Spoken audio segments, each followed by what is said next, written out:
Hi. So what's in your contract?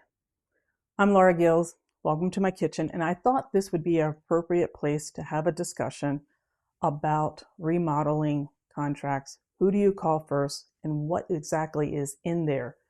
You're about to do a remodel project. So for this conversation, I'm going to just stay in the more narrow lane of a remodel project, not a whole house demolition, but something that is very common, a common project. That could be a kitchen. A kitchen is usually never just a kitchen, but a kitchen or a master suite or a basement. Maybe walls are moving around a little bit, maybe not. Maybe there's a little addition, maybe not. But these are very common projects in one's home. And that's part of it is because they're usually very important, well-lived areas, and it's also about maintaining and improving the equity of your home. So these are sizable projects. So what do people do when they're looking at doing this project? Now, if they've worked with an interior designer before, they would probably call us. But if you've never worked with an interior designer, what is likely to happen? Now, if you're blowing up out a wall or a roof or something, you would probably call an architect, which is a really great idea. But in general, what you want to do this project, and the burning question in your brain is, how much is this going to cost? Because you have kind of a number deep back there that you think is a worthy number to put into this project, but you really don't know how much this project is going to cost. And so who do you call? You usually call a general contractor. And the general contractor comes out and the discussion begins. So let's start there. I was called about 3 months ago by now a client, and was working on her kitchen.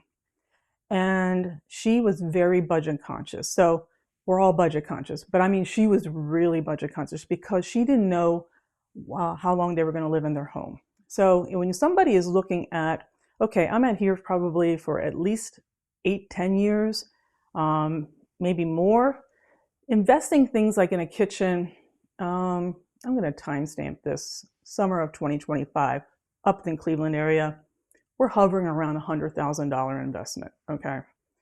Yeah, all you people in New York and Washington, D.C., you're going, what? Yeah, we're kind of hovering in there. So, and that's not luxury. That's nice kitchen, but it's not luxury. Okay, so just so if you guys are trying to think of like how much my kitchen projects cost, just realize it's significant money. So she's talking to me because she is very worried about overinvesting because she's not going to probably have a long time to return on her investment.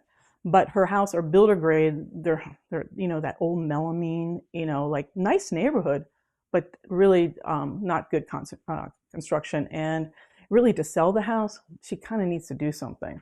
So she's called me, and then I go to the first consultation, and we're talking about like what she likes or doesn't like, and then should she do white cabinets and cherry cabinets or whatever. And she says, I called 2 contractors. Now this situation was where the cabinet maker and the contractor were the same company. Okay, that is kind of unusual. Usually your general contractor and your cabinet vendor are 2 different companies, but in this case they were the same. In fact, she called 2 of them that were all integrated into one.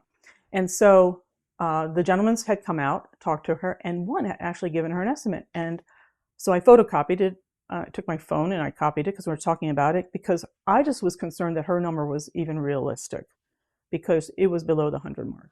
So I looked at this estimate, and it was just 1 page, and it's just a quick thing. And here it says, estimate on kitchen remodel layout will change slightly. Painted maple perimeter and stained island. They got that far.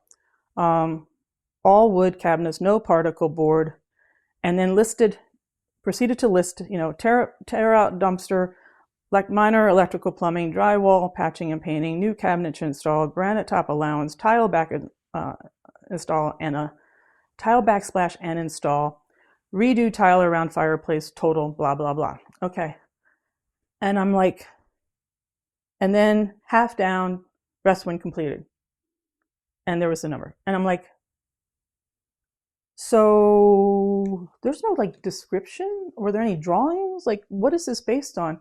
And she's like, I don't know.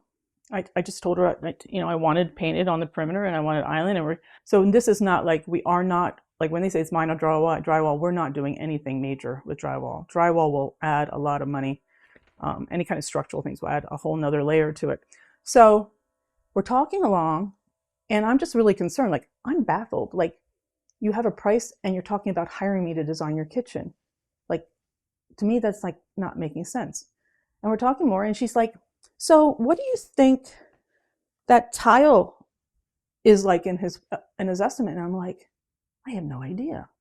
Like, I don't even have a breakout of how the labor versus the material. And I realize if she's asking me like what this estimate means, like she really isn't getting it. So I look at her and I said, you're about to throw a party, a large party, and you are going to decide to have it catered. So you call the caterer. The caterer comes to you and you say to the caterer, how much is it going to cost to feed all these people? And she looks at me and she says, I guess it depends if I want to serve caviar or hot dogs. And I say, you got it. And I think probably deep down inside, we just want the answers. And this is the thing, is like, to get a real answer takes real work. And I was concerned, but I said, the only thing about this, and I'm looking at it like, I don't think you want granite.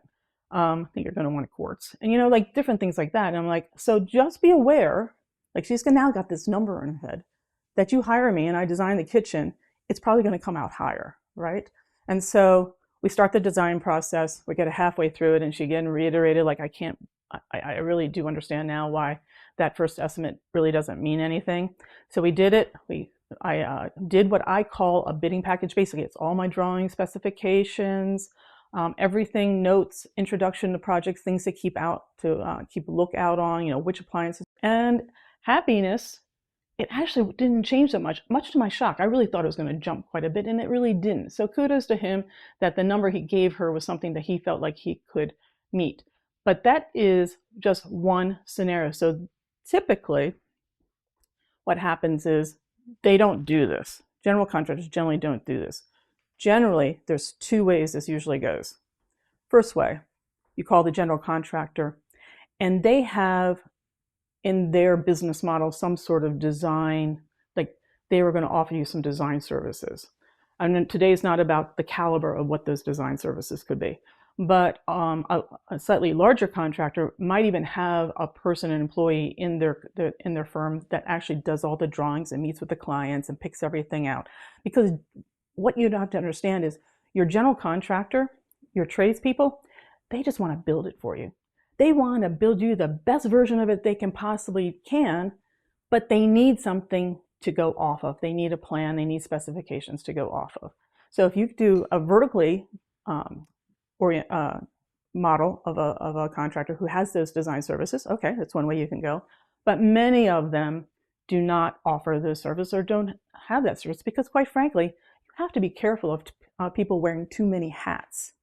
So, quite frankly, one of the largest revenue streams for an interior designer outside of this direct client-to-client referral actually comes from contractors, because they've been called first, and they will look at the homeowner and say, I can give you a number, but I don't know what number I should base. Like, I don't have anything. I don't have drawings. I don't have anything. And I'm afraid, like whatever number I throw at you, it won't be based on real things. There won't be a real number based on real selections and real design.